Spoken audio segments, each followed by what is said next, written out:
Imagine you're out in the ocean with your boat, enjoying the waves, when suddenly, without warning, the sea disappears. The vast, endless water vanishes, leaving behind a barren, lifeless seabed. The sight alone is enough to send chills down your spine. But where did all the water go? Will it ever return? And what will happen to those stranded in this mysterious disaster? A family celebrating a birthday in the middle of the ocean finds themselves in an unimaginable nightmare when the world changes before their eyes. Let's dive into this intense and suspenseful story. The story begins with a family setting out on a boat trip to celebrate their son Ben's birthday in the middle of the Caribbean Sea. Everything seems normal. Ben's mother, Julianne, decides to swim, while Ben and his father, Tom, stay busy fishing. But then Julianne feels something unusual in the water, as if a massive creature is circling her. She looks around, but everything appears normal, until suddenly something drags her underwater. At the same time, the instruments on their boat start behaving erratically. Tom and Ben, too occupied with fishing, don't immediately notice what's happening. Julianne desperately calls for help, but her voice goes unheard. She realizes something terrifying. The ocean water is receding at an alarming rate. As she struggles, Tom finally notices and dives in to save her. With Ben's help, they pull her back onto the boat just in time. Back on board, Tom angrily scolds his daughter Casey for not paying attention. She was supposed to watch anyone who went swimming. If something had happened to her mother, who would have been responsible? Casey, feeling guilty, apologizes, and the family moves on, continuing Ben's birthday celebration.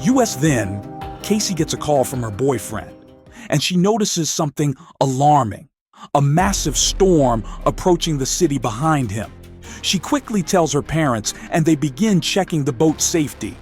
But as they do, they spot something even more disturbing: huge numbers of whales and sharks circling their boat. Tom, experienced in the sea, knows this is a warning sign of an impending disaster. Before they can react, their boat is hit by something powerful. Tom dives underwater to inspect the damage and finds a massive dent, likely caused by a giant shark. As he returns, he is badly injured, and Julianne rushes to stitch his wounds. Tom then delivers even worse news: the boat can no longer move. Their only hope is to call for help, but there's no signal. With supplies limited to just 4 days of drinking water, their only comfort is that they are on a shipping route where a passing vessel might spot them. Suddenly, a loud noise shakes the sky. When they look up, they see a giant meteor hurtling toward them. If it hits their boat, they won't survive. Tom quickly starts the engine, knowing it might destroy the boat, but it's their only chance. The engine fails, and another meteor heads their way. With no choice, they take cover in the lower deck, wearing life jackets. The impact is deafening, and then everything goes black. When they wake up, they are alive, but injured. But the real shock comes when they step outside. The ocean is gone. Their boat is stranded on rocky terrain, surrounded by dead fish, as if they had landed on an alien planet. The world around them has completely changed. Tom checks his compass and realizes something terrifying. The Earth's poles have reversed. The North and South poles have switched places, pulling all the ocean water to a new location. Worse still, Tom reveals that anyone who was on land is likely dead. Casey panics and locks herself inside the cabin, while Julianne gathers whatever food they have left. Tom releases birthday balloons into the sky, hoping someone will see them. Then, using the radio, he miraculously makes contact with a submarine captain. The captain confirms the terrifying truth. The ocean shift was caused by a polar reversal, but in a week, everything will return to normal. However, when the water returns, it will bring catastrophic waves. The only way to survive is to find high ground. Tom begs the captain to take his children in the submarine. The captain hesitates, explaining that he can only take one person. but Tom pleads with him, offering anything in return. Finally, the captain agrees. Tom calculates their route and tells Julianne that they have 2 days to reach the submarine before the ocean returns. The next morning, as they prepare to leave, Tom spots a strange, wounded man approaching with a dog. Trying to help, he offers water, but the man suddenly attacks him. Julianne watches in horror as the stranger stabs Tom to death. Devastated, she quickly locks her children inside the cabin and arms Casey with a flare gun, instructing her to use it only in extreme danger. The killer then boards their boat, searching for supplies. Finding food, he hungrily devours it, proving he has been starving. Meanwhile, Julianne escapes through a hole in the boat, but the man's dog spots her. With no choice, she kills the dog and hides underwater. The killer, realizing she's nearby, starts searching for her. When he steps off the boat, Julianne sneaks back on board, but he soon captures her again. A brutal fight breaks out. As the killer strangles Julianne, Casey remembers the flare gun and fires it. The shot doesn't hit the man, but it ignites the boat. The fire spreads quickly, forcing Julianne to escape with her children. Just as they leave, the killer attacks again, but this time, Julianne kicks him off balance. Outside, Ben and Casey are devastated to find their father's lifeless body. Ben blames himself, believing that if he hadn't released the colorful balloons, the killer wouldn't have found them. As Julianne mourns Tom, she suddenly notices the killer has survived and is emerging from the burning boat. Knowing they must flee, Julianne grabs her children and runs. After hours of exhaustion, they stop behind a rocky hill, hoping the killer has given up. But Ben is still in shock, refusing to drink water. Casey tries to comfort him, but he feels hopeless. That's when Julianne realizes Ben is severely dehydrated. They give him the last drops of water, but it's not enough. Casey, now losing hope, tells them to accept their fate, but Julianne refuses to give up.